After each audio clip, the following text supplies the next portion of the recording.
talk about the culture there. You mentioned it's pretty rich in where you live.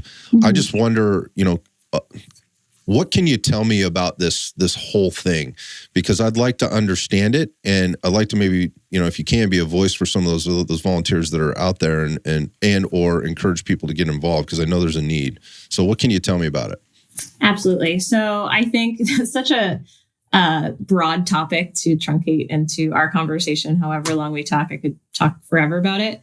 But if I had to boil it down to one word, it would be community. So it's the brotherhood. It's, adjacent to LE stuff, law enforcement. Like, I can pick my phone up or walk down the street, and do I need a tradesman? I have somebody to help sheetrock. Do I need to have someone help with childcare? You've got a babysitter built in. It brings you back to your roots of just, I think, what we all should achieve to kind of be a community and giving back. Yeah, and giving back. So that's word number one. We will take anyone, and there is a place within the community of the fire service, whether it's paid or volunteer, for everyone. I am not your stereotype, right? I am 5'4". I'm tiny. However, I can talk to you all day about building construction and how a building is constructed and how it will burn down, essentially. And, why should I know that information? It kind of leads into a paramilitary type equivalent there, where we have structure and rank, and it's a beautiful thing to kind of have that all within one entity. And then there's the family component as well. So you've got the tactical job and the skills that you learn in fire school and on the job, everything you learn in your fire one is your basics or sure. boot camp. You have that. And then you have your on the job skills once you get back to your firehouse, and you learn how it really all works and what makes sense. Yes. As long as you just have an inkling of a call to serve, it doesn't have to be this robust thing. It's the fire service will teach you. And kind Got of it. Yeah. Yeah, no, I hear you, because again, volunteer, that would also mean there has to be time to be able to spend there. And it's interesting what you said. There was a couple of things I heard you say, somebody that may be in the trades, or somebody that's involved in helping other families with their kids while their families go off to work, maybe at the trades. And there's, it's sort of an inner circle, and it's people that are serving other people in their communities and let's just say providing value to them locally. And I think that's really important. I live in the Silicon Valley, and there is not a strong sense of community here. And I think there was at one point, but, with tech is global, right? And the things that you're doing, that a lot of these folks do, are invisible to everybody else. I mean, we're using platforms, we're using softwares, we're using, technology to get through our daily lives and run our businesses and communicate with our families and post social things and, send pictures back and forth and whatever else. And that is important in keeping people connected. But I always ask myself, what are you really doing to contribute to society? What are you doing to give back? And where do those dollars go?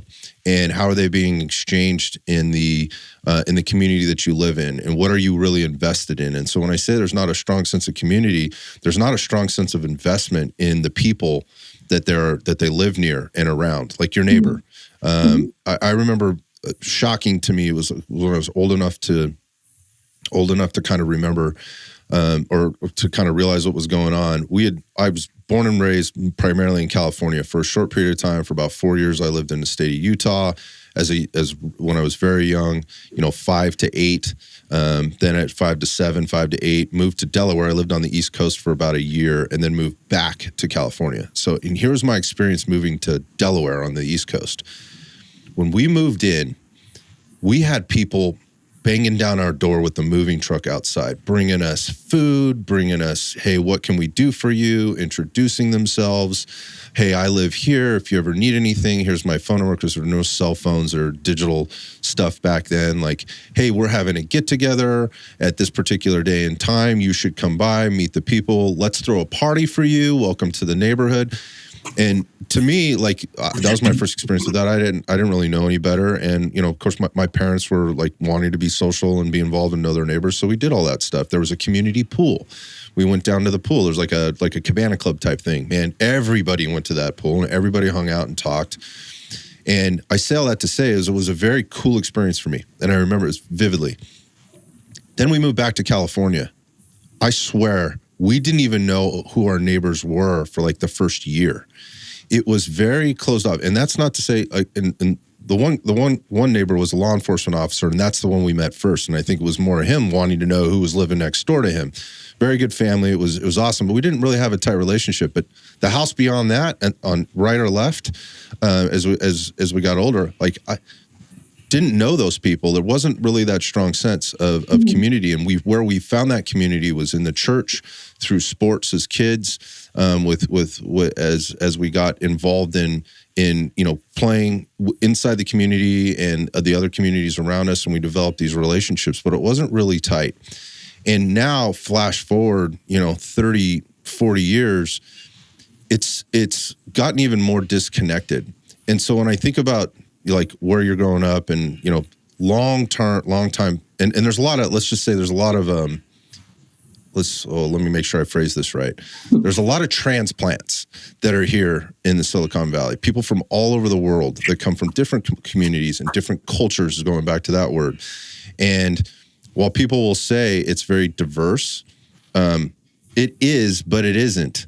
Yes, phenotypically, culturally, you'll find some diversity, but that stays very local to them, and it doesn't spread out. And so when I go back to the giving back to the community, it's this long-term relationship and connection to making sure that the people around you are taken care of. And if I need something, it's okay for me to ask, and I expect that they're going to do the same in return. And so when I think of volunteer firefighting and you talk about the community, I think that makes sense to me, that you've got people that have a stronghold in their community, and they really feel bonded or connected to it. And so that they want to be there for people, and they recognize that there's a need, and they don't necessarily want somebody else coming in to do that for them, because who better to take care of your family than your own family? So I think that's cool. I think, and again, I think it's probably misunderstood by people that live in major, cities with major agencies and major departments. They just make the phone call, and the people show up in the red trucks, with the red lights on them, and do the job. Yeah. Whether it's an ambulance or a fire truck or engine or whatever else.